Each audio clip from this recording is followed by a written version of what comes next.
కేసీఆర్ గారు కట్టించిన మల్లన్న సాగర్ లో 21 టీఎంసీలతో ఒక సముద్రం లాగా కనిపించడం నిజంగా చాలా సంతోషంగా ఉంది. కడుపు నిండినంత ఆనందంగా ఉంది. కొంతమంది కాళేశ్వరం ప్రాజెక్టు కొట్టుకుపోయిందని, కాళేశ్వరం ప్రాజెక్టు మునిగిపోయిందనేటువంటి వాళ్లకు ఇది చెంపపెట్టు లాంటి సమాధానం నిండిన మల్లన్న సాగర్ చెప్తా ఉంది.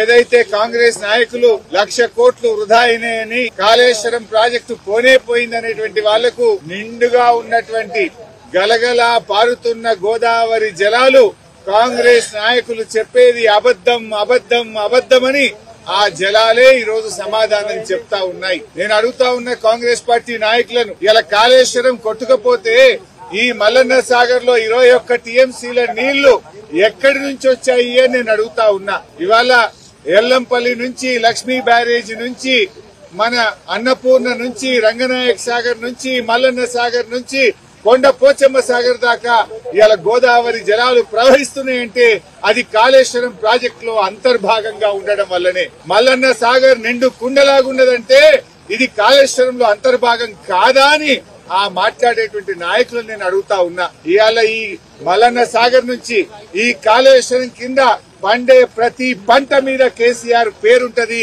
ప్రతి రైతు గుండెలో కేసీఆర్ పేరు నిలబడి ఉంటది అని చెప్పి మనం చేస్తా ఉన్నా. ఇప్పటికైనా ఆ కాంగ్రెస్ నాయకులు కాళేశ్వరం కొట్టుకుపోయిందనే మూర్ఖపు మాటలు మానుకోవాలని నేను వారికి హితవు పలుకుతా ఉన్నా.